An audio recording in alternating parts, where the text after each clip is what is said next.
Good evening all, I'm Aditi Lamba with the Wednesday night edition of South Asian News. Welcome to Vision of Asia, voice of our community. We are coming to you from our studio located in New York City. Here's what's happening tonight in the coronavirus pandemic. Globally, there are more than 27.7 million cases of COVID-19 with at least 900,000 deaths. The US has more than 6.3 million cases of COVID-19. Today, coronavirus deaths here in the nation topped 190,000 with spike in new cases in the US Midwest, with states like Iowa and South Dakota emerging as the new hotspots. Iowa currently has one of the highest rates of infection in the nation, with 15% of tests last week coming back positive. South Dakota has positivity rate of 19% and North Dakota is at 18%. The surge is being lined up to colleges reopening in Iowa, an annual motorcycle rally last month in South Dakota. On schools and colleges, nationwide debate continues on whether or not back to school is a good idea, with many institutions around the country going entirely online for the rest of the year, some choosing a hybrid setting and others in person. All 50 states in the U.S. are now reporting a surge in number of cases among students and staff in colleges, resulting from on-campus or off-campus gathering, Greek life, parties, and much more. Just looking at some stats here, University of Georgia reported more than 1,000 cases just last week, with data suggesting that the spread was not happening in classroom settings. The San Diego State University confirmed more than 400 COVID-19 cases among students since the first day of fall semester. Arizona State University announced that it will now start reporting a COVID-19 cumulative cases among students, faculty, and staff. The university currently is looking at more than 800 positive cases of COVID-19. On the economy and assistance, negotiations over the next economic aid package has been stalled yet again in Congress for the stimulus bill. Considering the economic ramifications of COVID-19, New York Governor Andrew Cuomo announced today that New York City will now resume indoor dining at the month's end on September 30th. This comes as the state hits the lowest positivity rate in the nation, with much precautions taken, allowing for businesses that have been shut to reopen. There will be safety guidance requiring temperature checks through contact tracing for when the city, which was once the worst hit by coronavirus, goes back into indoor dining at 27% capacity. Along with that, we'd again like to remind all our viewers to take all measures recommended by the CDC, such as wearing a mask, washing your hands, and social distancing. With that, it's now time to begin the South Asian News segment, reflecting much on the happenings in the nation, from racial strife to elections. Here are the headlines. Veteran journalist Rohit Vyas discusses coronavirus pandemic, economy, and more. New Jersey. Consulate General of India hosts Teachers' Day virtual celebration, New York City. ACLU New Jersey responds to systemic racism and immigrant rights, featuring Executive Director Amol Sinha. A lot more on the other side of the break. Stay with us in Vision of Asia, voice of the community. We'll be back shortly. And welcome again. This is Vision of Asia, it's the South Asian News segment, and I am Aditi Lamba. Looking at the coronavirus pandemic updates, measures, and vaccine, drug giant AstraZeneca paused a trial of its coronavirus vaccine because of an unexplained illness in one of its patients. Considered one of the most advanced COVID-19 vaccines in the development, this pause in the trials has been done to allow an independent committee to review safety data and to minimize any potential impact on the timeline. Nation's leading health experts are saying that this delay shows the degree of safety going into testing the candidates' vaccines. This is happening while President Trump has acknowledged that he knew earlier how deadly and contagious the novel coronavirus was, but didn't convey that information in order to curb panic in the country, according to President's interview cited in a new book. This came as administration's efforts to battle COVID-19 has come under criticism for being too late in the COVID-19 response. Discussing much on this and other important aspects of U.S. politics, elections, and the race war going on, earlier today we spoke with veteran journalist and political commentator Rohit Vyas. Here's what Mr. Rohit Vyas had to say. What are some of the closely followed stories by you for this week? What is something that's getting nation's attention according to you? Well, I think what's coming up big now is the fact that AstraZeneca, the pharmaceutical company that's working with Oxford over in England, and actually with an Indian pharmaceutical company as well to produce a vaccine as quickly as possible, has held up its vaccine production because of an illness among one of its volunteers, Right. who are volunteering themselves to get this experimental shot in the quest for a new vaccine. I think that's the biggest news right now hitting the airwaves this week, because everybody's been thinking of vaccine as something that will happen overnight and will happen miraculously no matter what. If you recall, in our last interview, I said to you, no one can be sure that there will even be a vaccine at all. It takes a long time for a vaccine to be developed. It needs a lot of experimentation, a lot of safety regulations, guidelines, all the rest of it before an effective one can even be marketed. Usually takes 5 to 10 years for a really good vaccine to be out. And governments everywhere, not just here in the United States, are trying to fast track this one. Ours is called Operation Warp Speed, to try and get one out here in the United States as quickly as possible. That's the big news, I think, happening this week. I think also the big news is the economy. Yeah. The August jobs report came out showing a better than expected number of jobs of people who were employed rather than unemployed. And so that was some unexpectedly good news. The stock market is always in the news, but it really has no bearing on the reality of Main Street. That's all Wall Street. The stock market's going up and down. A lot of people forget it's because of a lot of cash infusion from the federal government and the Federal Reserve itself. And that's why the stock markets are doing well. The Federal Reserve made sure that the stock markets would do well, the markets would be stable, so that we don't have a huger problem than we already have with the pandemic upon us. And of course, the political race is the other big issue. We are now post-Labor Day, which means it's the final stretch before the presidential election in November. And that means now we'll get down to the nitty-gritty of what's happening. As I've also said to you previously, I don't believe in polls as much as they've been quoting them on both sides. Polls are never, in my mind, 100% accurate. That was proven in 2016, when all the polls were showing Hillary Clinton ahead of then candidate Donald Trump. A similar situation is going on right now, where some polls are showing Joe Biden ahead by 12 points. Right. Some are showing him ahead by about 10, 8. Some are showing them in a dead heat. I don't believe any of the polls. Will know only during the elections. But I think what we should all be focusing is on what the candidates are going to be saying about the issues, the pandemic, the quest for a vaccine, the economy, whether we're going to ever get back to pre-pandemic normalcy, and then of course the situation of race, what happened in Kenosha, Wisconsin, with Jacob Blake, and ramifications of that. So lots of news going on around the world. Yes, for sure. Just discussing a little bit more on COVID-19 and President Trump here. Earlier today, we heard this claim where it was said that President Trump has downplayed the pandemic from the beginning, and he was really worried about the pandemic in the month of March, and we're still trying to figure out what was exactly said. Could you give us some insight into it? Yeah, I think actually that shouldn't come as a surprise to anybody. At a couple of the news conferences that were going on with the COVID task force at the White House, where President Trump was taking questions himself and answering questions himself, he was asked that. Way back in March, he was asked in April again, I recall, he was asked pointedly by reporters, why are you downplaying the seriousness of this illness, of this virus? And he kept saying, I'm not downplaying it. And in the end, he kept saying, reminding reporters, look, I'm an optimist. I don't want people to think that things are going to be terrible, things are going to be bad. Now, I'm not defending President Trump. I'm just saying it shouldn't come as a surprise that he downplayed it. He did downplay it even at the news conferences. It was nothing secret. He did downplay it, and he didn't admit that he was dismissing the seriousness of the virus, but he was trying to say people shouldn't panic as he thought media were trying to project it, or others were trying to project it. And he wanted to be the optimist. So I think that's in his nature. He does not want to, I don't think he lied, as there are assertions coming out that he lied. I think he simply was being, giving it a rosier picture. Maybe that was not the right thing to do. But at the same time, if you're the president of the United States, do you want to go out there and panic the entire 350 million American population by saying something scary?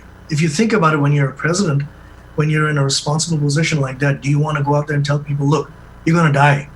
Can you imagine what would that do to all the millions of people?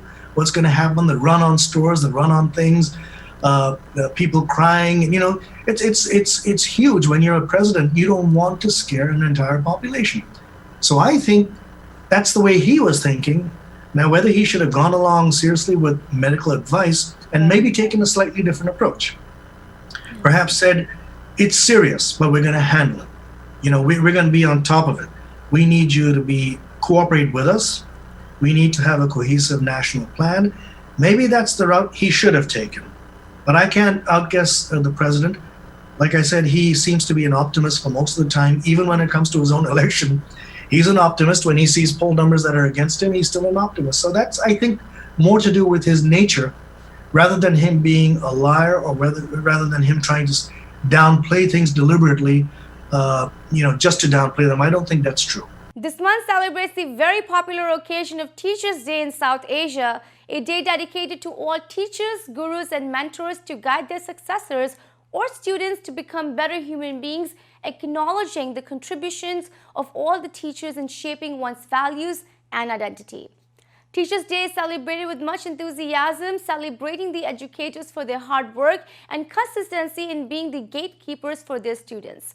The occasion was first celebrated in India in the year 1962, honoring the birth anniversary of Dr. Radhakrishnan, the India's first vice president and second president.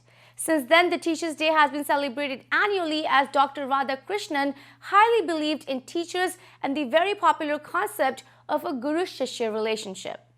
Recently, the Consulate General of India in New York hosted its commemorations of Teachers' Day. The virtual event saw new Consul General Randhir Jaiswal moderating a talk with Professor S.N. Sridhar. Here is the story.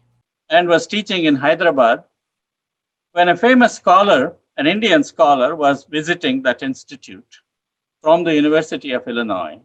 This was Professor Braj Kachru, an authority on Indian English and world Englishes, whose work on the systematic nature and the relationship to the Indian culture of Indian English has given Indian English a very legitimate place among the varieties of English around the world. He asked me what my plans were for further study. I was a young boy, and I said I wanted to do my PhD in Bangalore. He asked, have you thought of going abroad? I said, no. There is no chance I could get funding. Then he asked, why not? What's special about Professor K? And he mentioned the director of the institute and some other senior professors. They've all studied abroad. Do they have horns? I was scandalized. I had never thought of myself in the same league as those senior people. But his words gave me confidence. I did join him as a student at Illinois and worked with him for many, many years. He continued to mentor me in writing papers, presenting papers, editing books, organizing conferences, and taking on some of the greatest stalwarts in the field to correct them about their misperception of what Indian English is. Not a bunch of errors, but a systematic, vibrant medium for the expression of Indian language and culture, and so on and so forth. This is what a guru does. He instills confidence in you. I don't think I have too much time left, and therefore I will conclude with an example from a different kind of guru. This is taken from 12th century Karnataka, where there was a brilliant revolution, social and cultural revolution called the Vachana movement or the Virashaiva movement, where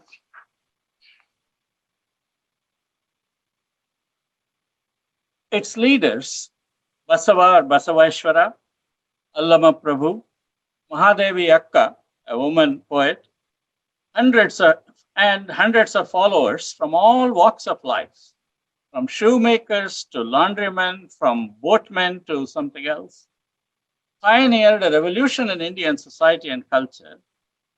They asserted their right to direct access to God without the mediation of priests or temples or rituals or scriptures.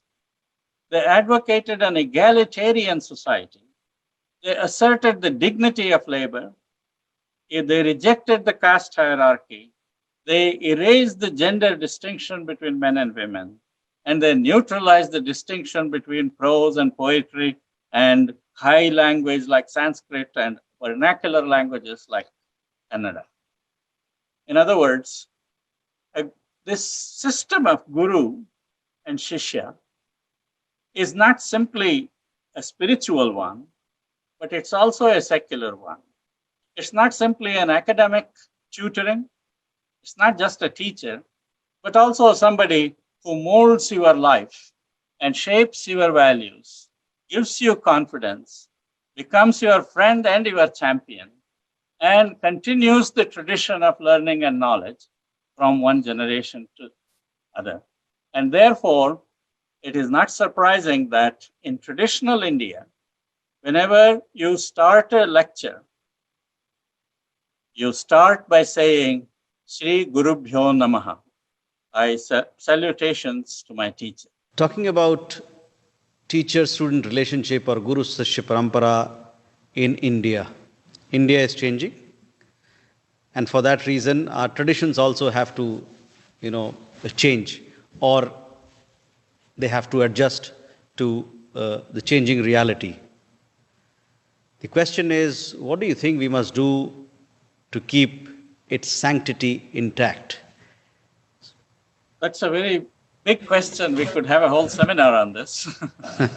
But it's a good question also, because things are changing and our traditions and our institutions should change with that. So now we have these large classes. We have so many subjects that you are supposed to teach and learn. And there is no one person who can teach you everything, computer science as well as molecular and cell biology and nuclear physics and mathematics and so on and so forth. So we have become specialized. But what I feel is that in spite of all this, no matter what particular subject you study with a teacher, Indian teachers have a very special corner for their students. And what they do is they adopt the students. They go beyond the subject matter itself to think of them as individuals. They support them. They find out their problems. I know of many teachers who have paid fees for their poor students without the students knowing about it, and things like that. So some of those human relationships are still there, I think, in spite of modernization and the challenges that we face. But we should also encourage this by reforming our curricula such that there is a little time for and space where students and teachers can meet informally and they can spend time together and they can get to know each other, and not simply in the impersonal circumstance of a large classroom. It's time for the short break on Vision of Asia, Voice of the Community. We'll be back shortly. And welcome back. This is Vision of Asia, the South Asian news segment, and I am Aditi Lamba. The sad case of Jacob Blake has yet again outraged the nation, with many demanding for racial justice and equality, especially for minorities and communities of color. Conversations continue to happen all across the nation on the divisive rhetoric seen of systemic racism and oppression, which impacts the black and brown communities and threatens the constitutional rights of immigrants. So what does our South Asian community need to do in order to practice anti-racist work, and how should the community mobilize in this upcoming presidential election year? We spoke with the Executive Director of the ACLU New Jersey, Mr. Amol Sinha. The ACLU, American Civil Liberties Union, works in courts, legislatures, and communities to defend and preserve the individual rights and liberties that the law of the United States guarantees for everyone. Here is what Amol Sinha had to say. Could you give us a little insight into what the ACLU is and what kind of programs and work are you currently doing during this pandemic? Sure, thank you. So the ACLU has been around for 100 years. It's the American Civil Liberties Union. And our goal is to defend and promote constitutional rights for all Americans. And what that means is that we're looking out for people's First Amendment right to free speech, their right to practice their religion, their right to be free from unreasonable searches and seizures by the government so that the police can't just take your property or arrest you without reason, and their right to be equally protected under the law, regardless of your identity, whether you're a racial minority or a religious minority or an LGBTQ person. We want to make sure that people are protected and that their constitutional rights are respected. And we do that in multiple ways. We are a litigation organization, so we're in court every single day, filing lawsuits on behalf of people whose constitutional rights have been infringed upon. We're in the legislature talking to lawmakers about how to pass legislation to promote constitutional rights and fight back against legislation that may infringe on constitutional rights. And we're in community spaces. We're talking to people, youth, folks in public settings about their rights, what to do to promote their rights, and how to participate in democracy in a meaningful way through a constitutional rights perspective. Definitely. We are talking about the immigrant community, the minority community here. Yeah. Right now, while we're in the pandemic, racial disparity has been a topic that's been openly discussed in various spectrum of the government, in various sectors here as well.